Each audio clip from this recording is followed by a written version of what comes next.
आज हम कक्षा 9 के पाठ तुम कब जाओगे अतिथि इसके प्रश्न और समस्त अभ्यास कार्य करेंगे। पहला है निम्नलिखित प्रश्नों के उत्तर 1-2 पंक्तियों में दीजिए। प्रश्न 1, कैलेंडर की तारीखें किस तरह फड़फड़ा रही हैं? उत्तर, कैलेंडर की तारीखें अपनी सीमा में नम्रता से फड़फड़ा रही हैं। प्रश्न 2, पति पत्नी ने मेहमान का स्वागत कैसे किया? उत्तर, पति पत्नी ने मेहमान का स्वागत प्रसन्नता पूर्वक किया।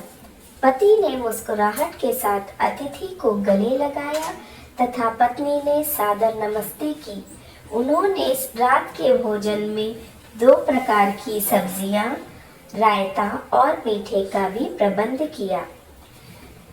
प्रश्न 3, दोपहर के भोजन को कौन सी गरिमा प्रदान की गई? उत्तर, दोपहर के भोजन को लंच की गरिमा प्रदान की गई। प्रश्न 4, तीसरे दिन सुबह अतिथि ने क्या कहा? उत्तर, तीसरे दिन सुबह अतिथि ने धोबी को कपड़े देने की बात कही। प्रश्न 5, सत्कार की ऊष्मा समाप्त होने पर क्या हुआ?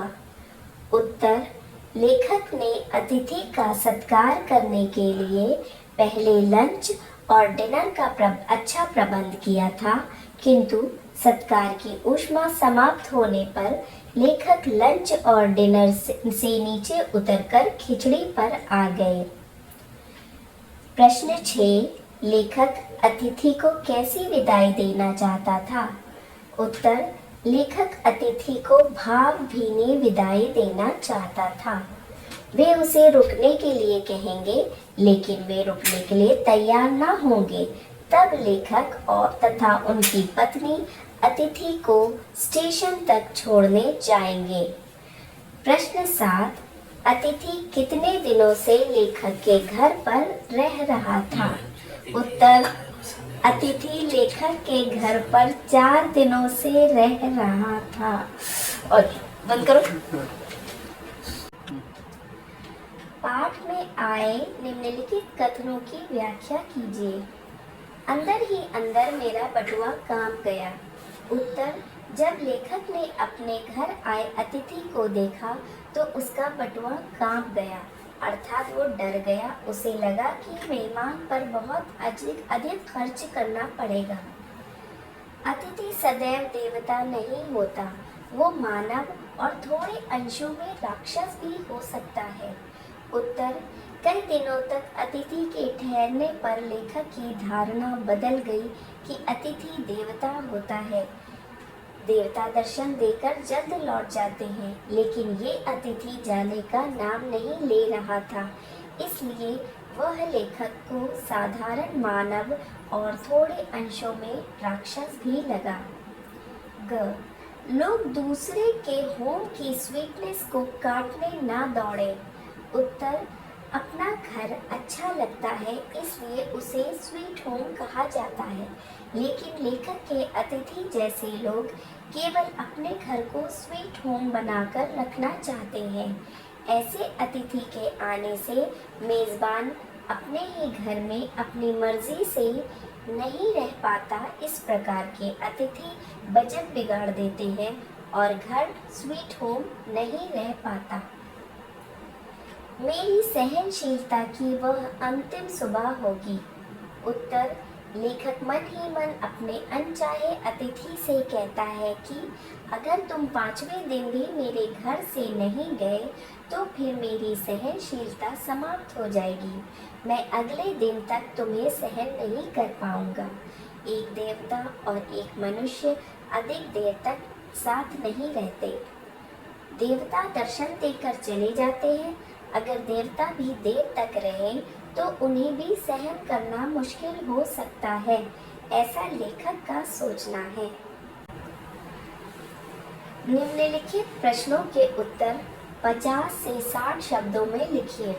प्रश्न 1, कौन सा आघात अप्रत्याशित था और उसका लेखक पर क्या प्रभाव पड़ा? उत्तर, तीसरे दिन मेहमान का ये कहना कि वह धोबी से कपड़े धुलवाना चाहता है, यह एक अप्रत्याशित आघात था। लेखक को लगा कि अगर धोबी को कपड़े धोने दिए जाएंगे तो 2-3 दिन अतिथि और रुकेंगे। इस चोट का लेखक पर यह प्रभाव पड़ा कि वह अतिथि को राक्षस की तरह मानने लगा। उसके मन में अतिथि के प्रति सम्मान के बजाय बोरियत और तिरस्कार की भावना आने लगी। उसका जी चाहता था कि अतिथि इसी समय उसका घर छोड़कर चला जाए। प्रश्न 2, संबंधों का संक्रमण के दौर से गुजरना। इस पंक्ति से आप क्या समझते हैं? विस्तार से लिखिए। उत्तर, संबंधों का संक्रमण के दौर से गुजरना का आशय है संबंधों का बदलना। इस पंक्ति से लेखक ने अपने और अपने अतिथि मित्र के बीच संबंधों में होने वाले परिवर्तन की ओर इशारा किया है। लेखक और अतिथि में पहले दिन जो मित्रता, आत्मीयता, लगाव की भावना दिखाई दी थी, वो चौथा दिन आते आते तिरस्कार, घृणा, उपेक्षा और निरादर की भावना में बदल गई।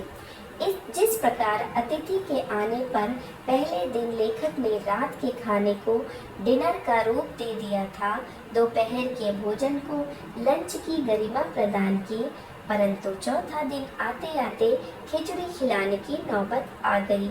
इस प्रकार उनका संबंध संक्रमण अर्थात परिवर्तन के दौर से गुजरने लगा। प्रश्न 3, जब अतिथि 4 दिन तक नहीं गया तो लेखक के व्यवहार में क्या क्या परिवर्तन आए?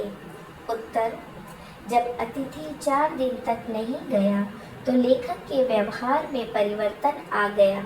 लेखक ने अतिथि के साथ मुस्कुराकर बात करना छोड़ दिया। मुस्कान फीकी हो गई, बातचीत भी बंद हो गई। शानदार भोजन के बजाय खिचड़ी बनने लगी। लेखक उसे कई तरीकों से वापस भेजने के प्रयास करने लगा। देवता लगने वाला अतिथि राक्षस दिखाई देने लगा तथा लेखक के मन की कोमल भावनाएं गालियों में बदल गईं। निम्नलिखित शब्दों के 2-2 पर्याय लिखिए। चांद, चंद्रमा, मयंक। जिक्र, वर्णन, उल्लेख। आघात, चोट, व्याघात। ऊष्मा, ऊर्जा, गर्भी।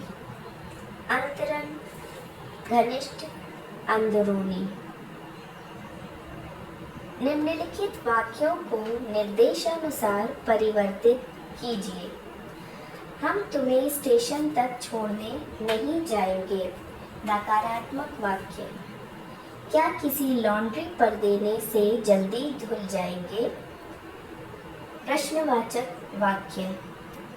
सत्कार की ऊष्मा समाप्त हो जाएगी। भविष्य काल। इनके कपड़े कहाँ देने हैं? स्थान सूचक प्रश्नवाची। यह देर तक नहीं टिकेंगे। नकारात्मक वाक्य। कमेंट सेक्शन में इसकी PDF दी गई है जिसे आप डाउनलोड कर सकते हैं। धन्यवाद।